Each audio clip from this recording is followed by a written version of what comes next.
বাংলা সাহিত্যের রোমাঞ্চকর কিছু গল্প দিয়ে সাজানো আমাদের এই বিশেষ নিবেদন ব্যোমকেশ কাহিনী অবলম্বনে। ভদ্রলোক ব্যোমকেশের কাছে সামনের চেয়ারে বসে আছেন। আমি আর ব্যোমকেশ পাশাপাশি দুটো চেয়ারে বসে ভদ্রলোকের কথা শুনছি। মাঝখানে একবার সত্যবতী এসে আমাদের চা দিয়ে গেছে। ভদ্রলোক আজ সকাল থেকে অনেক চেষ্টা করেই বাড়িটা খুঁজে পেয়েছেন বলে আমাদের জানিয়েছেন। প্রথমেই একটা বিশেষ প্রয়োজনে তিনি এখানে এসেছেন।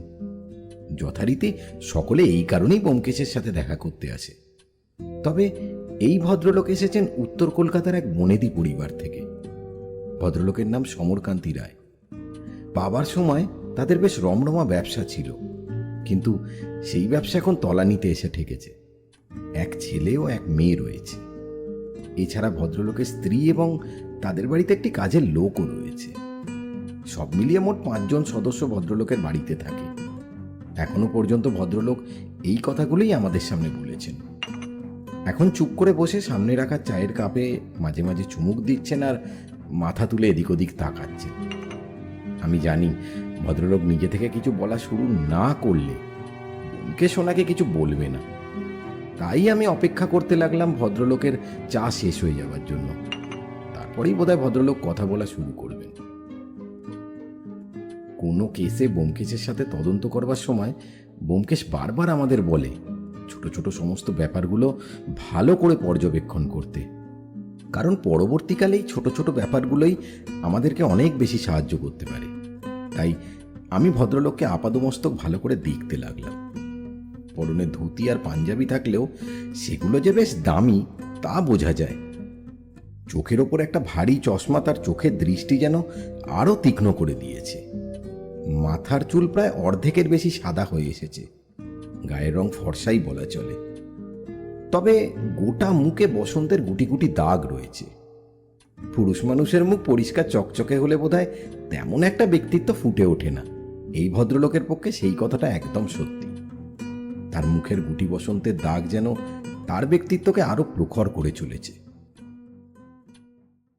ব্যোমকেশ বাবু, আমি তো আপনাকে প্রায় সব কথাই বললাম আমার বাড়ির ব্যাপারে। তবে এখন যে সমস্যার জন্য আমি আপনার কাছে এসেছি সেটাই খুলে বলি। আসলে বেশ কয়েক মাস ধরে আমার ব্যবসা খুবই খারাপ অবস্থায় চলছে। এই অবস্থায় আমি মহাজনদের কাছ থেকে ধার করে ব্যবসা আবার দাঁড় করাতে পারি, কিন্তু সেক্ষেত্রে বাজারে আমার নাম খারাপ হয়ে যাবে। বুঝতেই পারছেন, একবার যদি বাজারে সবাই বুঝতে পারে যে আমি অর্থ কষ্টের মধ্যে রয়েছি, তাহলে আমার সাথে ব্যবসা করতে খুব সহজে সবাই রাজি হবে না, আর তার প্রভাব আমার ব্যবসার উপর পড়বে।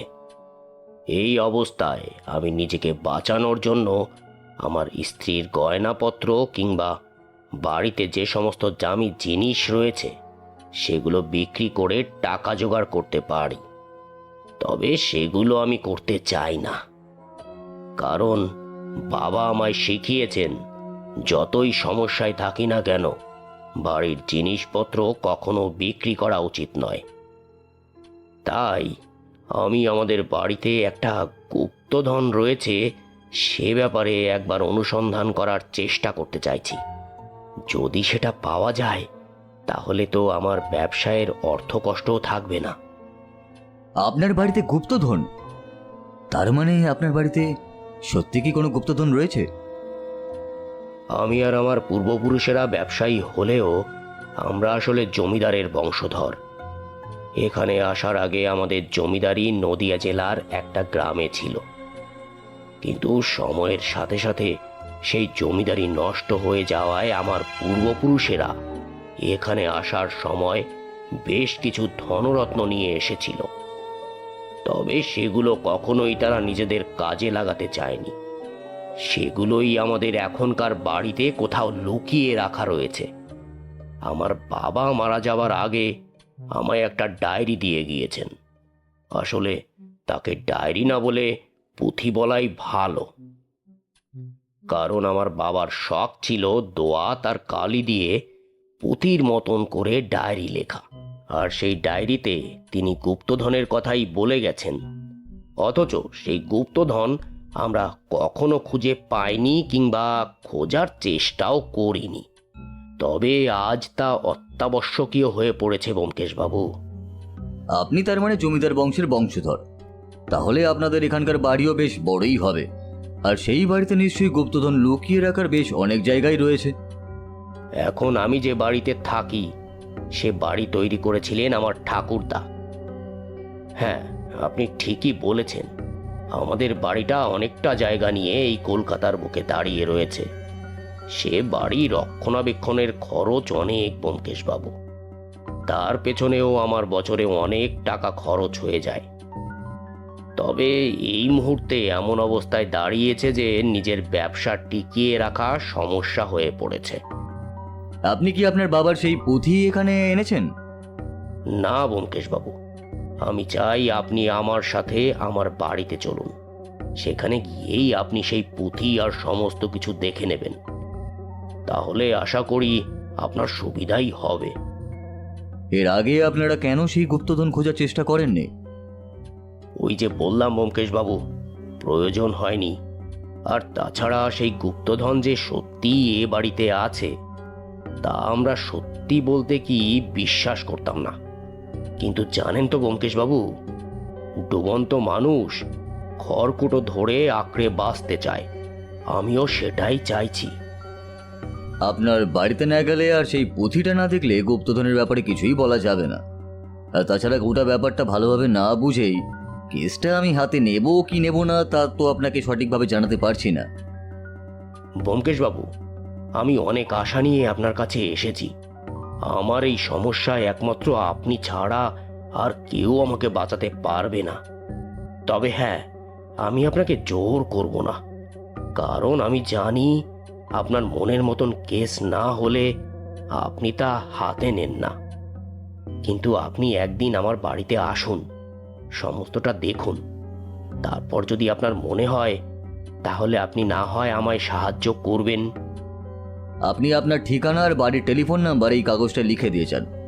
আশা করছি কাল না হয় পরশু আমি আপনার বাড়িতে চলে যাব। আর হ্যাঁ, আরেকটা কথা, আপনার ব্যবসাটা ঠিক কিসের বলুন তো? আমার লোহার ব্যবসা। কলকাতায় আমার একটা লোহা লক্করের বেশ বড় দোকান রয়েছে। যদিও এসব আপনার জানার কথা নয়, তবুও বলে রাখি, এই সময়টা লোহা লক্করের ব্যবসার ক্ষেত্রে বেশ মন্দা চলছে। বেশ কিছুটা টাকা ব্যবসায় ঢালতে পারলে তাহলে এখন ব্যবসাটা বাঁচানো যাবে, নইলে আমাদের পথে গিয়ে বসতে হবে ব্যোমকেশবাবু। কলকাতার বুকে লোহা লক্করের দোকান রয়েছে, এত বড় ব্যবসা, তারপরেও আপনাকে পথে গিয়ে বসতে হবে সমরবাবু?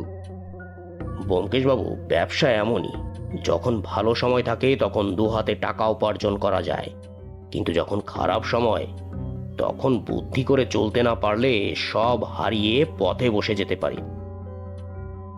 আপনি একবার আমার বাড়িতে আসুন, তখন হয়তো আপনাকে সবটা আরো ভালোভাবে বোঝাতে পারবো।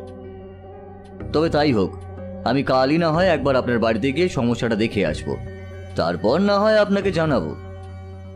আপনার পারিশ্রমিকের ব্যাপারে কোনো অসুবিধা হবে না ব্যোমকেশবাবু। আমি আপনার জন্য কিছু অগ্রিম পারিশ্রমিক রেখে যাচ্ছি। আপনি না হয়... না সমরবাবু, আমি আগে কাল আপনার বাড়িতে গিয়ে দেখব, আমার হাতে নেবার মতো কিনা দেখে তারপর না হয় পারিশ্রমিকের ব্যাপারে কথা বলবো। সমরবাবু উঠে দাঁড়িয়ে আবার নমস্কার করে বললেন, তাহলে এখন উঠি। কাল তাহলে আপনি আমার বাড়িতে আসুন। আসার আগে যদি একবার টেলিফোন করে আমাকে জানিয়ে আসতে পারেন তাহলে আমি সে সময় বাড়িতে থাকারই চেষ্টা করব। সমরবাবু বেরিয়ে যাওয়ার পর ব্যোমকেশ দুটো হাত মাথার পেছনে রেখে চেয়ারে হেলান দিয়ে চোখ বন্ধ করে বসে রইল কিছুক্ষণ। তারপর আমার দিকে তাকিয়ে বলল, আচ্ছা অজিত, প্রত্যেক জমিদারি কি তাদের বংশধরের জন্য গুপ্তধন রেখেছে?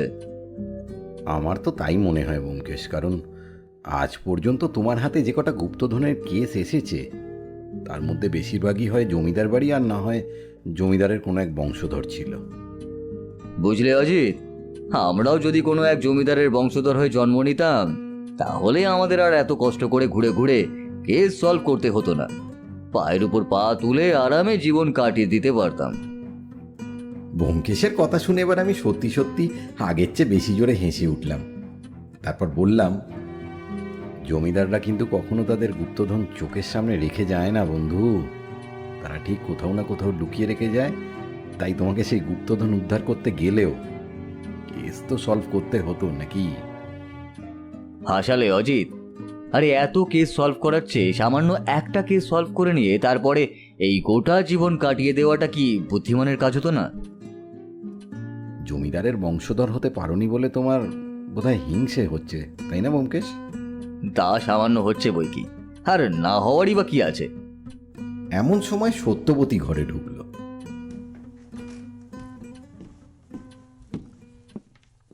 কি ব্যাপার বলো তো তোমাদের? আবার জমিদারের বংশধরের কথা কোত্থেকে এলো বলো তো? সত্য বুঝলে, বড় জন্মে আমি পারলে জমিদারেরই বংশধর হব, এই সাধারণ মানুষ হয়ে ঠিক মজা নেই কোনো। তোমার আবার কি হলো বলো তো? এই জমিদারের বংশধরের ব্যাপারটা তোমার মাথায় ঢুকলো কোথা থেকে? আমি হাসতে হাসতে কথার উত্তর দিলাম, আরে বৌঠান, একটু আগে যে ভদ্রলোক এসেছিলেন তিনি নদিয়ার কোনো এক গ্রামের জমিদারের বংশধর। এখন অনেক দিন আগেই তারা গ্রাম ছেড়ে শহরে এসেছে। আর এই ভদ্রলোক বিশ্বাস করেন যে তার পূর্বপুরুষের বাড়িতে কোথাও না কোথাও কোনো গুপ্তধন লুকিয়ে রেখেছে। এখন সেই কাজটাই ব্যোমকেশের ওপর ন্যস্ত হয়েছে, গুপ্তধন খুঁজে দেওয়ার। তাই ওর মাথায় এই জমিদারের বংশধরের ব্যাপারটা ঢুকেছে। ওই করো এই ঠাকুরপো, ওই ভদ্রলোক কি সত্যি সত্যি গুপ্তধনের সন্ধান চালানোর জন্য ওর কাছে এসেছিল? আমি মাথা নাড়িয়ে সম্মতি জানাতেই সত্যবতী বেশ উত্তেজিত হয়ে বলল, এই শোনো না, এইবার না গুপ্তধন খুঁজে পেলে আমায় একবার দেখতে নিয়ে যাবে। কিন্তু ভদ্রলোকের বাড়ি কোথায়? উত্তর কলকাতার কাছে। ওই টেবিলের ওপর কাগজে ঠিকানা, টেলিফোন নম্বর সব লেখা আছে। সত্যবতী কাগজটা তুলে নিয়ে দেখতে দেখতে বলল, খুব বেশি দূরে নয়। এই আমি কিন্তু এবার গুপ্তধন দেখতে যাব, যখন তোমরা সেটা খুঁজে বার করবে। ব্যোমকেশ এতক্ষণ আমাদের কথাটা শুনছিল, এবার বেশ গম্ভীরভাবে বলল, তোমার আশা পূরণ হবে কিনা বলতে পারছি না সত্য, কারণ ভদ্রলোকের বাড়িতে আদৌ গুপ্তধন আছে কিনা তার সঠিক কোনো নিশ্চয়তা নেই। আর আমার যদ্দূর মনে হচ্ছে তার বাড়িতে গুপ্তধন পাওয়া গেলেও সে গুপ্তধন ভদ্রলোকের কাজে আসবে কিনা তা জানা নেই। ব্যোমকেশের গলার স্বর আর কথার পরিবর্তনে আমি আর সত্যবতী দুজনে একবার তার দিকে তাকালাম। তারপর সত্যবতী আমার দিকে তাকালো। ব্যোমকেশ বাইরে জানলার দিকে তাকিয়ে অন্য মনুষ্কের মতনই বলে উঠল, গুপ্তধন, গুপ্তধন, কিন্তু কেন জানি না আমার ষষ্ঠ ইন্দ্রিয় বলছে এই গুপ্তধন ছাড়াও এই বাড়িতে আরও কিছু একটা ঘটবে। পরদিন সকালে আমরা গিয়ে পৌঁছলাম সমরকান্তি রায়ের বাড়িতে। সমরবাবু যেমন বলেছিলেন তার বাড়িটা কিন্তু ঠিক তেমনি। বেশ বড় আকারের একটা দোতলা বাড়ি, একটা বড় জমি শেষের দিকে রয়েছে। তার সামনে বেশ কিছুটা খোলা জায়গার একপাশে বাগান, আর একপাশে থাকা কিছু লম্বা লম্বা গাছের সারি। তার মাঝখান দিয়ে বাড়িতে যাওয়ার রাস্তা। আমরা যখন গিয়ে পৌঁছলাম তখন সমরবাবু নিজেই বাড়িতে ছিলেন। আসলে ব্যোমকেশ টেলিফোনে তাকে আমাদের আসার কথাটা জানিয়ে দিয়েছিল, তাই হয়তো এই ব্যবস্থা। সমরবাবুর সাথে আমরা গিয়ে নিচের তলার একটা ঘরে বসলাম। একটু পরেই এক মহিলা চা নিয়ে এসে আমাদের সামনে রাখলেন। সমরবাবু পরিচয় করিয়ে দিলেন, ব্যোমকেশ বাবু, ইনি আমার স্ত্রী কামিনী। নমস্কার প্রতি নমস্কারের পর কামিনী দেবী বললেন, আপনার কথা আমি অনেক শুনেছি ব্যোমকেশবাবু। আজ যে আমাদের প্রয়োজনে আপনাকে আমাদের বাড়ি আসতে হবে এটা কখনো ভাবিনি। তা আপনার সাথে পরিচয় হয়ে বেশ ভালোই লাগলো। আচ্ছা কামিনী দেবী, আপনি কি নিজেও বিশ্বাস করেন যে এ বাড়িতে কোনো গুপ্তধন রয়েছে? তা ঠিক বলতে পারবো না ব্যোমকেশবাবু, তবে এই বাড়িতে আসার পর থেকে গুপ্তধনের একটা কথা আমি শুনেছি অনেকবার। আর উনি বলেন আমার শ্বশুরমশাইয়ের লেখার ডায়েরিতে নাকি ওই গুপ্তধনের কথাও রয়েছে। তবে সেটা উদ্ধার করা আমাদের কাজ নয়। সমরবাবু, আপনি সেই পুঁথিটা নিয়ে আসুন তো একবার। সমরবাবু বাইরে বেরিয়ে কিছুক্ষণের মধ্যেই একটা বেশ মোটা ধরনের পুঁথি হাতে নিয়ে ঘরে ঢুকলেন। সেটা টেবিলের ওপর রেখে বললেন, এই সেই পুঁথি ব্যোমকেশ বাবু, এতেই আমার বাবা গুপ্তধনের কথা লিখে গিয়েছেন। পুঁথিটা লাল ছালু দিয়ে বাঁধা। সেটার গেট খুলে আসল পুঁথিটা বের করে সমরবাবু ব্যোমকেশের দিকে এগিয়ে দিলেন। ব্যোমকেশ পুঁথিটার হলদে হয়ে যাওয়া পাতা আর পুরনো ধরনের মলাট একবার নেড়ে ছেড়ে দেখে তারপরে কয়েকটা পাতা উল্টে বলল, হাতের লেখা বেশ সুন্দর। এত সুন্দর হাতের লেখা খুব একটা দেখা যায় না সমরবাবু। সমরবাবু একটু হেসে বললেন, তাই ঠিক ব্যোমকেশবাবু, আমার বাবার হাতের লেখার প্রশংসা অনেকেই করেছেন, কিন্তু আমি অনেক চেষ্টা করেও তার মতো হাতের লেখা করতে পারিনি জানেন। ব্যোমকেশ পুঁথিটা উল্টে পাল্টে দেখতে দেখতে বলল, বেশ কিছুটা সময় লাগবে রহস্যটা উদ্ধার করতে, কারণ পুঁথিটা বেশ বড়। এটা গোটা পড়ে শেষ করতে হবে আমার। আপনি যদি আপত্তি না করেন তাহলে এটা কি আমি আমার সঙ্গে আমার বাড়িতে নিয়ে যেতে পারি? না না ব্যোমকেশবাবু, আমার আপত্তি থাকবে কেন? আপনি আমায় সাহায্য করছেন, এটাই আমার কাছে অনেক বড় ব্যাপার। আপনার বাবা মৃত্যুর আগে যে ঘরে থাকতেন সেই ঘরটা কি একবার দেখা যাবে? আমাদের চায়ের পর্ব শেষ হতেই আমি, ব্যোমকেশ আর সমরবাবু ঘোরানো সিঁড়ি বেয়ে দোতলার একটা ঘরে গিয়ে ঢুকলাম। দোতলার পাশাপাশি 3টে ঘর, তার মধ্যে 2টো ঘরের একটাতে সমরবাবুর ছেলে আর অন্যটাতে সমরবাবুর মেয়েকে দেখা গেল। তাদের দুজনের বয়স ওই 15 কি 16-র বেশি হবে না। তারা তাদের ঘরেই ছিল, আমাদের দেখে একবার বাইরে এসে দাঁড়ালো শুধু। আমরা যে ঘরটায় ঢুকলাম সেটা তালা বন্ধ করা ছিল। তালা খুলে ভেতরে ঢুকতেই দেখা গেল পরিপাটি করে সাজানো একটা ঘর। ঘরের এক পাশে বিছানা আর অন্য পাশে চেয়ার, টেবিল, আলমারি, আনলা এবং আয়না। ঘরের ভেতরে 2টো জানলা রয়েছে, তবে সেগুলো এখন বন্ধ। ব্যোমকেশ ঘরের ভেতরে ঢুকে ঘুরতে ঘুরতে বলল, আপনার বাবার মৃত্যুর পর থেকে বোধহয় এই ঘরটা আর খোলা হয়নি, তাই না? না ব্যোমকেশবাবু, আসলে আমরা নিচের ঘরেই থাকি আর ওপরের ঘরে আমাদের ছেলে মেয়েরা থাকে। এই ঘরটা আমাদের খুব একটা প্রয়োজন হয় না। এরকমভাবে বন্ধ থাকে একটা ঘর, অথচ আচ্ছা, আপনার বাবার মৃত্যু কতদিন আগে হয়েছে? প্রায় বছরখানেক তো হবেই। ব্যোমকেশ যেন নিজের মনে মনেই বলতে লাগলো, বছর খানেক? কিন্তু আহ, আপনি নিশ্চিত যে তারপর থেকে এই ঘরে ঢোকা হয়নি? মানে ঘর পরিষ্কার করার জন্য অথবা অন্য কোনো কারণে? না ব্যোমকেশবাবু, তবে 2বার খোলা হয়েছিল, তখন আমি নিজের হাতেই খুলেছিলাম। ঠিক কী কারণে খুলেছিলেন সেটা কি জানতে পারি? বাবার সমস্ত জিনিসপত্র আমরা এই ঘর থেকে সরিয়ে নিয়ে গিয়েছি, শুধু আসবাবপত্রগুলোই রয়েছে। সেই কারণে একবার খোলা হয়েছিল, আর তারপরে খোলা হয়েছিল কি একটা কারণে, তবে সেটা এখন ঠিক মনে পড়ছে না। সেটা মনে না করতে পারলেও হবে, তবে ঠিক কতদিন আগে শেষবার খোলা হয়েছিল সেটা মনে আছে কি? ওই তো বাবার মৃত্যুর পরপরই একবার খোলা হয়েছিল, তারপর ধরুন মৃত্যুর মাস 2 পরে আর একবার খোলা হয়েছিল। ব্যোমকেশ আলমারির দিকে তাকিয়ে থাকতে থাকতে মুখের ওপর একটা হাত রেখে বলল, আচ্ছা বুঝলাম, চলুন সমরবাবু, আমার আজকের মতো দেখা হয়ে গেছে। আমি আর ব্যোমকেশ সমরবাবুর বাড়ি থেকে বেরিয়ে এলাম। আর আসার আগে সমরবাবুর বাবার হাতে লেখা সেই পুঁথি কিংবা ডায়েরি আমরা সঙ্গে করে নিয়ে এলাম। বাড়ি ফিরে ব্যোমকেশ পুঁথিটা লাল ছালুতে মুড়িয়ে আবার টেবিলের একপাশে রেখে দিল। তারপর চেয়ারে বসতে বসতে বলল, তোমার মনে কি প্রশ্ন আছে করে ফেলো অজিত। আমার মনে প্রশ্ন আছে, তা তুমি কি করে জানলে? সমরবাবুর বাবার ঘরে যখন আমি সমরবাবুকে বললাম যে তিনি শেষ কবে এই ঘরে ঢুকেছেন, তখনই থেকে তোমার মনে একটা প্রশ্ন জাগতে শুরু করেছে অজিত, যে আমি কেন এই প্রশ্নটা করলাম, কি তাই তো? হ্যাঁ, তা তো ঠিকই, কিন্তু হঠাৎ এই প্রশ্ন করার কারণ কি? তুমি সমরবাবুর ঘরের আলমারির হাতলটা দেখেছিলে?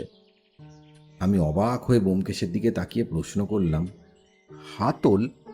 কিন্তু হাতলে কি লেগেছিল? হাতলে কিছুই লেগেছিল না অজিত, আর সেটাই আমার চিন্তার কারণ। এটা তুমি কি বলছো? আমি তো তার কিছুই বুঝতে পারছি না। একটু গুছিয়ে খুলে বলো না আমায়। অতি সামান্য ব্যাপার, এখানে খুলে বলার মতো কিছুই নেই। আমার একটা অনুমান হচ্ছে, তবে সেটা সঠিক কি না তা জানার আগে আমি কিছুই বলতে চাই না। তুমি যখন মুখ বন্ধ করেছো তাহলে তোমার মুখ আর খোলা যাবে না। তোমার যখন মনে হবে তখনই বলো। তবে এবার এখন কি করবে? ওই ডায়েরিটা পড়ে শেষ করবে নাকি? ওটা ছাড়া এই কেসে এগিয়ে যাওয়ার মতো আর কিছুই নেই অজিত, তাই আজ রাত্রে এই ডায়েরিটা পড়ে শেষ করতে হবে। আমি উঠে দাঁড়াতে দাঁড়াতে বললাম, তাহলে তুমি ডায়েরিটা শেষ করো, আমি স্নানে গেলাম। গোটা একটা দিন কেটে গেল। এর মাঝে আর বলার মতো তেমন কিছুই ঘটল না। ব্যোমকেশ সমরবাবুর বাবার দেওয়া সেই পুঁথিটা নিয়ে পড়ায় ব্যস্ত হয়ে রইল। এ সময় আমিও আর তাকে বিরক্ত করলাম না। নিজের মতোই আমি আগের কেসের সমস্ত ঘটনাগুলো পরপর সাজিয়ে লিখে রাখতে লাগলাম। ব্যোমকেশ যেভাবে ডায়েরিটা পড়ে চলছিল তাতে গোটা একদিনের মধ্যে যে শেষ হয়ে যাবে তা আমি বুঝতে পারছিলাম। এর মধ্যে ব্যোমকেশের সাথে আমার আর তেমন কোনো কথা হলো না। একবার সে আমাকে তার ঘরে ডেকে নিয়ে বলল, গোটা ডায়েরিটা প্রায় অর্ধেকের বেশি লেখা আছে সমরবাবুর পূর্বপুরুষদের জমিদার বংশের ইতিহাস নিয়ে। সত্যিই সমরবাবুরা নদিয়া জেলার একটা গ্রামের জমিদার ছিলেন, আর সেখান থেকে চলে আসার সময় এই বংশের এক পূর্বপুরুষ বেশ কিছু ধনরত্ন নিয়ে এখানে এসেছিলেন। তবে তার কোনো উল্লেখ পরবর্তীকালে কিন্তু কোথাও নেই। অনেক পরে সমরবাবুর ঠাকুরদাই ধনসম্পত্তির খোঁজ পান এবং সেটা সেখান থেকে সরিয়ে অন্য কোথাও রেখে দেন। এই কথাটা সমরবাবুর বাবা ছোটবেলায় জানতেন, তবে বড় হয়ে কিভাবে জানি না তিনি একদিন গুপ্তধনের জায়গাটা খুঁজে পেয়েছিলেন এবং সেটা তিনি নিজে ব্যবহার না করে রেখে দিয়েছিলেন পরের প্রজন্মের জন্য। কারণ তার মনে হয়েছিল এই গুপ্তধন পরবর্তীকালে তার বংশধরদের কাজে লাগবে, বংশ টিকিয়ে রাখার জন্য। ব্যোমকেশ থামতেই আমি বললাম, তাহলে এই কারণেই সমরবাবুর বাবা গুপ্তধন লুকিয়ে রেখে তার একটা সূত্র ডায়েরিতে কোথাও রেখে গেছে, তাই তো? গোটা ডায়েরিটা না পড়ে শেষের দিক থেকে বললেই হয়তো গুপ্তধনের ব্যাপারটা জানা যেত, কিন্তু কোনো কাজ আমার অর্ধেক করতে পছন্দ হয় না, তাই প্রথম থেকেই পড়া শুরু করেছি। মনে হয় আজ রাতেই ওই গুপ্তধনের ব্যাপারে কোনো একটা সূত্র মিলবে। আমি উত্তেজনায় মনের ভেতরে কেমন একটা লাফিয়ে উঠলাম। তারপর বললাম, তাহলে আর সময় নষ্ট করো না ব্যোমকেশ, আজ রাতের মধ্যেই ডায়েরিটা শেষ করে ফেলো, তারপর আমরা নেমে পড়ব গুপ্তধন উদ্ধারে। আমার কথা শুনে হেসে ফেলল। তারপর বলল, ব্যাপারটা তো সোজা হবে না অজিত। তোমার কি মনে হয় আর কেউ এই গুপ্তধন উদ্ধারের চেষ্টা করেনি? সমরবাবু খামাখাই আমায় কেন গুপ্তধন উদ্ধারের জন্য ডাকতে যাবেন? তিনি তো নিজেই ডায়েরি পড়ে সেটা উদ্ধার করে ফেলতে পারতেন। আমার মনে হয় উনি নিজেও এটা পড়েছেন। তুমি কি বলতে চাইছো বলো তো ব্যোমকেশ? ব্যোমকেশ চেয়ার ছেড়ে উঠে ঘরের মধ্যে পাচারি করতে করতে বলল, দুটো ব্যাপার হতে পারে, হয় গুপ্তধন যেখানে থাকার সেখানে রাখার নেই, আর দ্বিতীয়ত গুপ্তধন এমন কোথাও লুকিয়ে রাখা আছে যেটা খুঁজে পাওয়া খুব একটা সহজ নয় অজিত। কিন্তু তাই বলে তুমি কি হাল ছেড়ে দেবে? আমাদের তো একবার চেষ্টা করে দেখতে হবে নাকি? হাল ছেড়ে দেবো কে বলেছে? আমি এর শেষ পর্যন্ত দেখব, তারপরেই ছাড়ব। পূর্ব থেকে পশ্চিম যখন সূর্য ওঠে মাথার উপর, সূর্য ঘড়ি সময় দেখায় ঠিক মাঝেতেই থামবে যখন। মায়ের ঘরে পশ্চিমেতে হাঁটতে থাকো বয়স ধরে, মৃত্যুর আগে থামবে যেথায়, লক্ষ্মী সেথায় মাটির মাটির ঘরে। ব্যোমকেশ একটা কাগজে কথাগুলো লিখে আমার দিকে বাড়িয়ে দিল। আমি অবাক হয়ে এসে তাকিয়ে দেখতে দেখতে বললাম, এসবের মানে কি ব্যোমকেশ? সমরবাবুর বাবা মারা যাওয়ার ঠিক কয়েকদিন আগে এই ডায়েরিতে এই ছড়াটা লিখে রেখে গেছেন। যে পাতায় এই ছড়াটা লেখা রয়েছে তার আশেপাশেই কিন্তু গুপ্তধনের একটা আভাস দিয়েছেন। সোনা দানা ভরা একটা বাক্স ওই বাড়ির কোথাও তিনি দেখেছেন, যার খোঁজ চালাতে গেলে আমার মনে হয় এই ছড়াটা আমাদের কাজে লাগবে। কিন্তু এই ছড়াটার মানে কি হতে পারে? সূর্য ঘড়ি একটা কথা রয়েছে, কিন্তু সমরবাবুর বাড়িতে তো কোনো সূর্য ঘড়ি নেই। সেটাই তো ভাবছি অজিত, ও বাড়িতে কোনো সূর্য ঘড়ি নেই, তবে একটা মন্দির কিন্তু আছে। আমার মনে হয় আমাদের সমরবাবুর বাইরে বাড়ির চারপাশটা ভালো করে দেখা দরকার, যদি এই ছড়ার সাথে মিল থাকা কোনো সূত্র একটা খুঁজে পাওয়া যায়। এই কারণেই সমরবাবু কিংবা তার বাড়ির কেউ এই গুপ্তধন খুঁজে পায়নি, তাই না? এটাই হয়তো তার কারণ। তবে কেন জানি না আমার মনে হয় এই গুপ্তধনের পেছনে আরো কেউ রয়েছে। কিন্তু ব্যোমকেশ, ও বাড়িতে তো সমরবাবু আর তার স্ত্রী ছাড়া একমাত্র কাজের লোকই রয়েছে, আর তার ছেলে মেয়ের বয়স বেশ কম। তাদের সাথেই খোঁজ চালানোর ব্যাপারে কোনো কারণ নাও থাকতে পারে। কিন্তু অজিত, আমার কেন জানি না মনে হচ্ছে এই গুপ্তধনের কেসটা শুধুমাত্র গুপ্তধন নিয়েই থাকবে না, এর সাথে আরও কিছু রয়েছে। তুমি সব ব্যাপারে একটু বেশি ভেবে ফেলেছো ব্যোমকেশ, আর তার জন্যই এই সমস্যাটা হচ্ছে। তুমি ছড়াটার মানে উদ্ধার করার চেষ্টা করো, তাহলেই তো গুপ্তধন বেরিয়ে আসবে।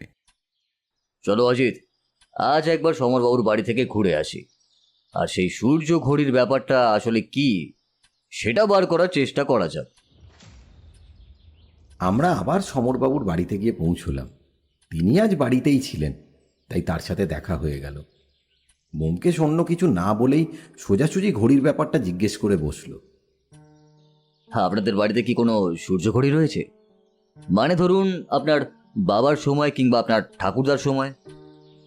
সমরবাবু যেন অবাক হয়ে বললেন, সূর্য ঘড়ি?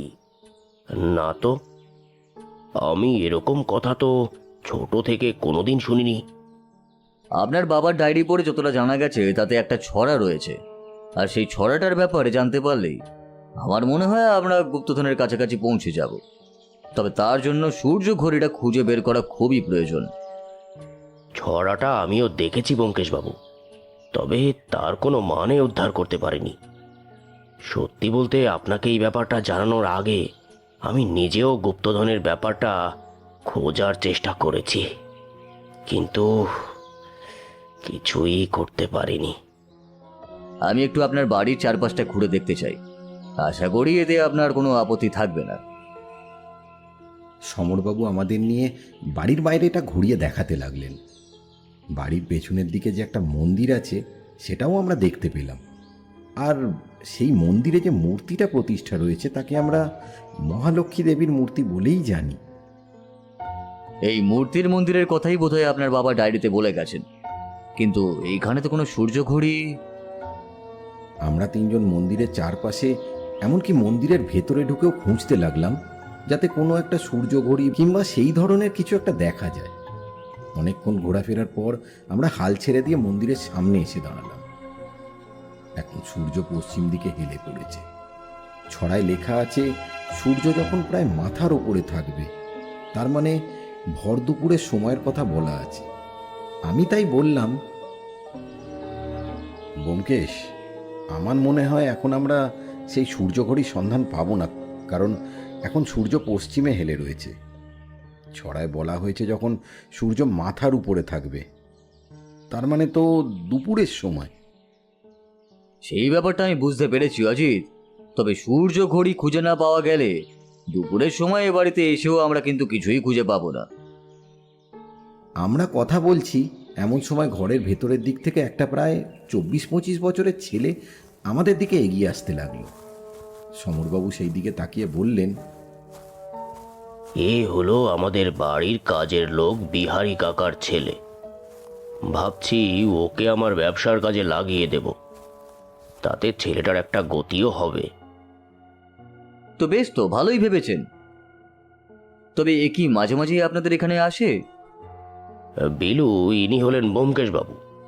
ওই তোমায় বলেছিলাম না আমার বাড়ির গুপ্তধনের ব্যাপারটা, ওটা উনিই দেখছেন। আমার মনের ভুল হতে পারে, তবে এই কথাটা শোনার সাথে সাথেই বিলুর চোখ মুখের ভাবটা কেমন যেন সামান্য সময়ের জন্য পরিবর্তন হয়ে গেল।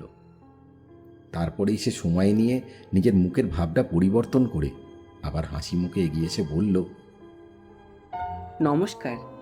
এবার আমরা চারজনে মিলে মন্দিরের চারপাশে ঘুরে সেই সূর্য ঘড়ির কোনো একটা অংশ খুঁজতে লাগলাম, কিন্তু না, তেমন কিছুই পাওয়া গেল না। মাঝে মাঝে বিলুকে আমি লক্ষ্য করছিলাম, দেখছিলাম সে কেমন একটা দিশেহারা ভাবে খুঁজে চলেছে, যেন এখানে কিছু পাওয়া যাবে না এই ব্যাপারটা সে ইতিমধ্যেই বুঝে গেছে। যদিও সেই ব্যাপারটা আমরা নিজেরাও বুঝতে পেরেছিলাম, তবুও আমার কেমন যেন ছেলেটাকে প্রথম দিক থেকেই সন্দেহজনক বলে মনে হতে লাগলো। অথচ তার কিন্তু কোনো কারণ নেই। সেই দিনের মতো সমরবাবুর বাড়ি থেকে আমরা ফিরত এলাম। ফিরে আসার সময় সমরবাবু বারবার বলে দিলেন, ব্যোমকেশবাবু, ব্যবসাটাকে আর কয়েকদিনই কোনো মতে বাঁচিয়ে রাখতে পারবো। বাজারে অনেক টাকা ধার হয়ে গিয়েছে। এবার কিছু একটা না হলে আমার বাড়িটা বিক্রি করে দিতে হবে। কথা বলতে বলতে সমরবাবুর গলা ধরে এসেছিল। তবে ভদ্রলোক বেশ শক্ত বলে কোনো মতে সামলে নিয়ে আমাদের বিদায় জানালেন। আমরা বাড়ি থেকে বেরিয়ে যাওয়ার সময়ও দেখলাম ঘরের দরজার কাছে বিলু নামে সেই ছেলেটি দাঁড়িয়ে আছে। ব্যোমকেশ ঘরে বসে খাতার পাতায় লেখা সেই ছড়াটা নিয়ে কি যেন করতে লাগলো। মাঝে মাঝে অন্য খাতার মধ্যে কিছু শব্দ লিখে রাখতে শুরু করেছে। আমি বুঝতে পারলাম এই সময় ওকে বিরক্ত করা যাবে না, তাই আমি নিজের ঘরে চলে গেলাম। কিন্তু একটু পরেই পুঁটিরাম এসে আমায় জানালো যে ব্যোমকেশ ডেকে পাঠিয়েছে। আমি ব্যোমকেশের কাছে যেতেই ও বলে উঠল, অজিত, মনে হয় আমি কবিতাটার ব্যাপারে কিছুটা বার করতে পেরেছি, কিন্তু সব সমস্যা এসে দাঁড়াচ্ছে ওই সূর্য ঘড়িটার কাছেই। কারণ সেটা খুঁজে না পেলে কিন্তু গুপ্তধন খুঁজে পাওয়া যাবে না। কিন্তু ব্যোমকেশ, আমরা তো ওই বাড়িটা ভালোভাবে খুঁজে দেখেছি, কোথাও কোনো সূর্য ঘড়ি নেই। আর তাছাড়া সমরবাবু তো জানতেন এই ব্যাপারে। কি হয়েছে বলো তো? গুপ্তধন খুঁজে পেলে তোমরা? না সত্য, একটা ছড়া নিয়ে সমস্যায় পড়েছি। কই আমায় একবার বলো দেখি, আমি কিছু বের করতে পারি কিনা। পূর্ব থেকে পশ্চিম যখন সূর্য ওঠে মাথার উপর, সূর্য ঘড়ি সময় দেখায় ঠিক মাঝেতেই থামবে যখন। মায়ের ঘরে পশ্চিমেতে হাঁটতে থাকো বয়স ধরে, মৃত্যুর আগে থামবে যেথায়, লক্ষ্মী সেথায় মাটির মাটির ঘরে। সূর্য ঘড়ি? তাহলে সূর্য ঘড়ি খুঁজে পেলেই তো মনে হয় গুপ্তধনের একটা সন্ধান পাওয়া যাবে। সেটাই তো খুঁজে পাচ্ছি না বৌঠান। ওই বাড়িতে কোনো সূর্য ঘড়ি নেই। নির্দিষ্ট সময়ের পরে এই ঘড়িতে আসলে সূর্যের ছায়া যেখানে গিয়ে পড়েছে সেখানে এই ঘড়ির ঘন্টা হিসাবে ধরা যায়। কিন্তু ওই বাড়িতে এমন কোনো বস্তু নেই যেটা দিয়ে সূর্য ঘড়ির সেই ছায়া ফেলার জিনিসটা আমরা ধরতে পারি। যদি তোমরা ওই ডায়েরি বা পুঁথির কথাগুলোতে বিশ্বাস করো, তাহলে তো সূর্য ঘড়ি একটা থাকতেই হবে। সত্যবতীর কথা শুনে ব্যোমকেশ যেন একটু চমকে উঠল। তারপরও বলল, আশ্চর্য, এই ব্যাপারটা এতক্ষণ আমার মাথায় আসেনি কেন? আরে তাই তো, সূর্য ঘড়ি না থাকলেও চলবে। আমাদের শুধু দুপুরের একটা বিশেষ সময় একটা ছায়াকে অনুসরণ করতে হবে।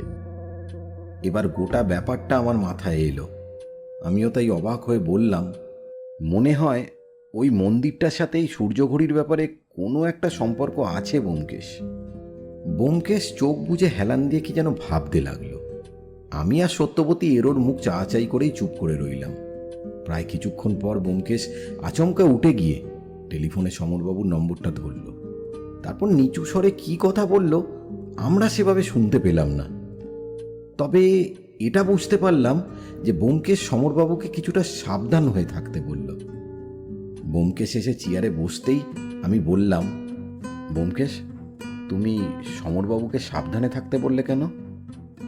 তোমার কি মনে হয় সমরবাবুর ওপর কেউ আক্রমণ করতে পারে?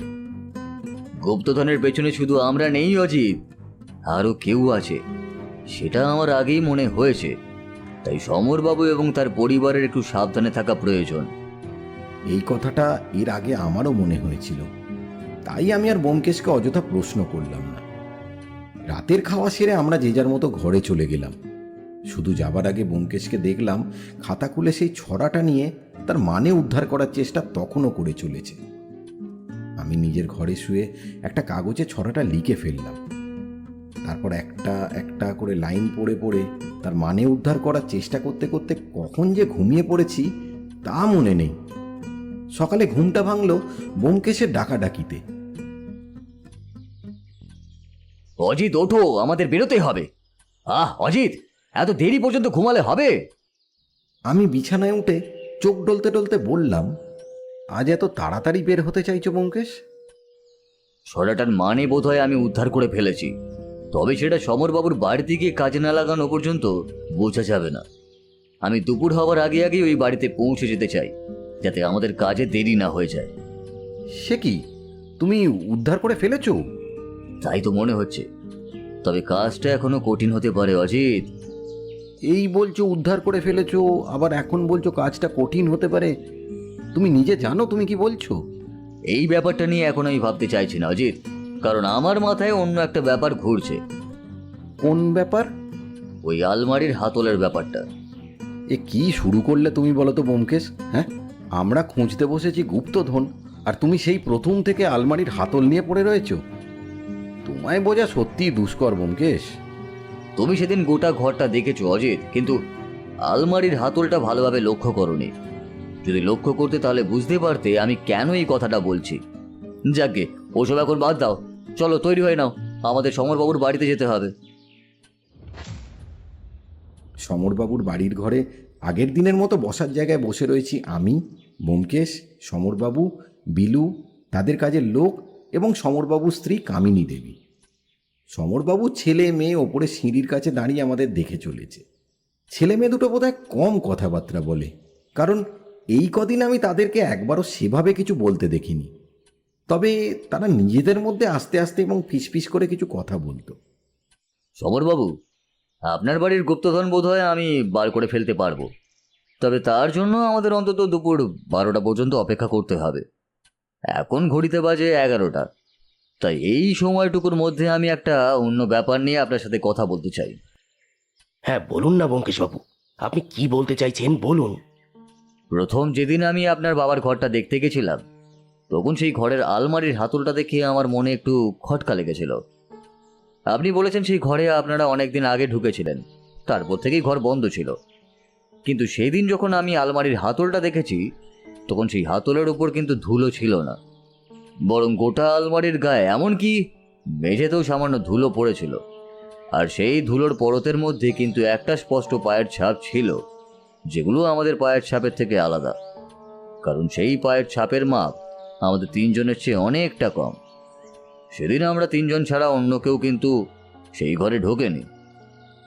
আমার মনে হয় ওই ঘরে অন্য কেউ ঢুকেছিল, যে ওই আলমারিটা খুলেছিল কোনো কিছুর জন্য। এই ব্যাপারে আপনার কোনো বক্তব্য? সমরবাবু অবাক হয়ে ব্যোমকেশের কথা শুনছিলেন। এবার ব্যোমকেশ থেমে থেকে প্রশ্ন করতেই তিনি বললেন, কিন্তু ব্যোমকেশবাবু, ওই ঘরের চাবি তো আমার স্ত্রীর কাছে তার বিছানার তলাতেই থাকে, আর আমার ছেলে কিংবা মেয়ে ওই ঘরের পাশে থাকলেও কখনোই এ কাজ করবে না। আপনারা চারজন ছাড়া কিন্তু এ বাড়িতে আরও দুজন রয়েছে সমরবাবু। কিন্তু কাকা এ কাজ করতে যাবে কেন? তবে কি ব্যোমকেশবাবু আপনি বিলুর কথা বলছেন? সেটাই, কারণ ওকে ছাড়া সন্দেহ করার জন্য আমি আর কাউকেই খুঁজে পাচ্ছি না। আর আপনি যখন বলেছেন ও মাঝে মাঝে এই বাড়িতে আসে, আমার যতদূর মনে হয় এর আগে ও যখন এখানে এসেছিল তখনই কোনোভাবে ওই ঘরের দরজা খুলে আলমারি খুলে দেখেছে। কি আমি ঠিক বলছি তো বিলু?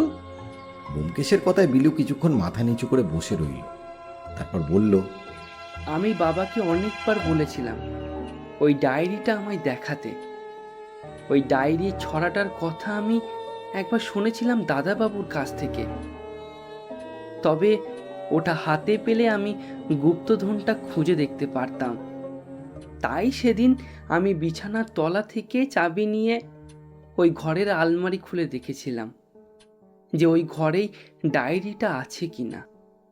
তবে অন্য কিছুর জন্য কিন্তু নয় ব্যোমকেশবাবু। বলেই বিলু আবার মাথা নিচু করল। ব্যোমকেশ বিলুর দিকে তাকিয়ে সামান্য হেসে বলল, বিলু, আমি জানি তুমি অন্য কিছুর জন্য কাজ করনি, কারণ তুমি সেদিন যখন আমাদের সাথে মন্দিরের চারপাশে সূর্য ঘড়ি খুঁজে চলেছিলে, তখন কিন্তু আমি দেখেছি তুমি কেমন গা ছাড়াভাবে খুঁজছো। এর কারণ তুমি নিজেও জানো যে ওখানে কোনো সূর্য ঘড়ি নেই, আর সেটা জানো বলেই তুমি আমাদের সাথে শুধু খোঁজার ভান করেছিলে মাত্র। তুমি তখনও জানতে না তুমি আসার আগেই আমরা চারপাশটা খুঁজে ফেলেছি। তাই তোমায় আমি দেখে ওই আলমারির হাতলের কথাটা মনে পড়ায় তোমাকে একবার পরীক্ষা করে দেখবার জন্য খোঁজার কথা বলেছিলাম। ব্যোমকেশের কথা শুনে বিলু মাথা তুলে অবাক হয়ে তাকিয়ে রইল ব্যোমকেশের দিকে, তারপর বলল, আমি বুঝতে পারিনি আপনি ধরে ফেলবেন যে আমি আলমারিটা খুলেছি। আর সেদিন সত্যিই আমি জানতাম যে ওখানে কোনো সূর্য ঘড়ি নেই। তবুও আপনারা বলছিলেন তাই আপনাদের সাথে খোঁজার নাটক করছিলাম। আমার মনে হয় তুমি নিজেও এই ছড়াটার মানে কিছুটা উদ্ধার করে ফেলেছো, তাই না বিলু? বিলু এবার মাথা নিচু করেই ওপর নিচে মাথা নাড়ল। তার মানে এটা দাঁড়ায় যে সে ওই ছড়াটার মানে কিছুটা হলেও উদ্ধার করে ফেলেছে। ওর বয়সে আমিও যদি জানতাম কোনো একটা বাড়িতে গুপ্তধন রয়েছে এবং তার একটা সূত্র রয়েছে, তাহলে তো আমি নিজেও সেটা উদ্ধার করার চেষ্টা করতাম। ও যা করেছে তা স্বাভাবিক, তবে না বলে চাবি চুরি করে আলমারি খোলাটা কিন্তু অন্যায় বিলু, আর কখনো এমনটা করবে না। বিলু মাথা তুলে তাকালো, তার চোখে জল চিকচিক করছে। এবার ব্যোমকেশ বলল, কিন্তু বিলু, সূর্য ঘড়ি যখন নেই তাহলে ছায়া কোথায় পড়বে বলো তো? বিলু মাথা তুলে তাকালো, তারপর একবার সমরবাবু আর একবার তার বাবার দিকে তাকিয়ে বলল, সূর্য ঘড়ি এখানে নেই ব্যোমকেশবাবু। আমি গ্রামের স্কুলে পড়াশুনো করি, আমি সূর্য ঘড়ির ব্যাপারে অনেকটাই জানি। এখানে মন্দিরের মাথায় একটা লম্বা চূড়া রয়েছে, সেই চূড়ার ছায়া ঠিক দুপুরবেলা কিন্তু বাগানের ভেতরে পড়ে। বাহ, এটাই তো আমি ভেবেছিলাম। তোমার মাথায় তো বেশ বুদ্ধি রয়েছে, কিন্তু এরপরে আর বার করতে পারলে না কেন? ছায়াটা জঙ্গলের ভেতর পড়লেও ঠিক কোথায় যে সেই গুপ্তধন রয়েছে সেটা আমি বুঝতে পারিনি। তাহলে তোমার জন্য ব্যাপারটা আমি সহজ করে দিই বিলু, তুমি আমায় ছড়াটা একবার শোনাও তো। পূর্ব থেকে পশ্চিম যখন সূর্য ওঠে মাথার উপর, সূর্য ঘড়ি সময় দেখায় ঠিক মাঝেতেই থামবে যখন, মায়ের ঘরে পশ্চিমেতে হাঁটতে থাকো বয়স ধরে, মৃত্যুর আগে থামবে যেথায়, লক্ষ্মী সেথায় মাটির মাটির ঘরে। এই ছড়ায় প্রথম 4 লাইনের মধ্যে দিয়ে বোঝা যাচ্ছে যে একটা সূর্য ঘড়ি রয়েছে আর তার ছায়া কোথাও গিয়ে পড়বে। এখানে মাঝে বলতে আসলে কিন্তু ছাড়াই কথাই বলা হয়েছে। সূর্য যখন ঘড়ির কাঁটার উপর পড়বে তখন তার মাঝে যা পড়বে মানে ছায়া। এতটা বোধহয় তুমি নিজেই উদ্ধার করতে পেরেছো। তবে এই 4 লাইনের পরেই কিন্তু যিনি কবিতাটা লিখেছেন তিনি তার আসল খেলাটা খেলেছেন। মায়ের ঘরে পশ্চিমে বলতে এখানে যে পশ্চিম মন্দির রয়েছে তার কথাই বলা হয়েছে, কিন্তু এর সাথে সাথে পশ্চিমে ব্যাপারটা অন্য আরেকটা কাজে লেগেছে, আর যেটা হলো গুপ্তধনের নির্দেশ। কিন্তু হাঁটাতে থাকো বয়স ধরে, এই ব্যাপারটা কি ব্যোমকেশবাবু? শুধু হাঁটতে থাকো বয়স ধরে, এই লাইনটা নিয়ে পড়ে থাকলে আপনি কিছুই বুঝতে পারবেন না সমরবাবু। আপনাকে পর পর 2টো লাইন পড়তে হবে, যেমন হাঁটতে থাকো বয়স ধরে, মৃত্যুর আগে থামবে যেথায়। এই লাইনটা নিয়ে আমি অনেক কিছু ভেবেও প্রথমে কিছুই উদ্ধার করতে পারিনি, তবে তারপরই মনে হলো যে আপনার বাবা এই ছড়াটা লিখেছিলেন তার মৃত্যুর ঠিক আগে। তার মানে তিনি জানতেন যে তিনি আর কিছুদিনের মধ্যেই অসুস্থতার জন্য বা অন্য যে কোনো কারণে মারা যাবেন। তাই গুপ্তধন লুকিয়ে রাখার জায়গাটা তিনি খুব হিসেব করে তার নিজের বয়স হিসেবে নির্দেশ করেছেন। ব্যোমকেশের এই কথাটা শুনে আমি অবাক হয়ে গেলাম। আরে তাই তো, সমরবাবুর বাবা মৃত্যুর আগে যেখানে থামবেন মানে যে বয়সে, সেটা একটা সংখ্যা আসলে। ব্যোমকেশ তখনও বলে চলেছে। শেষ লাইনে কিন্তু একটা মাটির ঘরের কথা বলা হয়েছে, তবে সবচেয়ে সমস্যার ব্যাপার হলো এখানে মাটি শব্দটাকে 2 বার ব্যবহার করা হয়েছে। এর সাধারণ ব্যাখ্যাটা প্রথমে আমিও বুঝতে পারিনি, তারপর যখন প্রথমে সূর্য ঘড়ির ব্যাপারটা পরিষ্কার হলো তখনই বুঝতে পারলাম। কিন্তু এই লাইনটার মানে কি ব্যোমকেশবাবু? মাটির ঘরে বলতে এমন কোনো একটা ঘর যেখানে গুপ্তধন আছে, কিন্তু দ্বিতীয় মাটি শব্দটা আসলে মাটির নিচে বোঝাচ্ছে। সমরবাবু প্রায় লাফিয়ে উঠে বললেন, তার মানে ঠিক দুপুরে মন্দিরের চূড়া থেকে ছায়াটা যেখানে পড়বে সেখান থেকেই কি বাবার বয়স হিসাবে 70 পা দিয়ে আমাদের সেই গুপ্তধন খুঁজে বার করতে হবে? ব্যাপারটা অনেকটা তাই। বাইরে গিয়ে ব্যাপারটা না দেখা পর্যন্ত আমরা কিছুই বুঝতে পারবো না। চলুন বাইরে যাওয়া যাক। আমরা সবাই বাইরে এসে দাঁড়ালাম।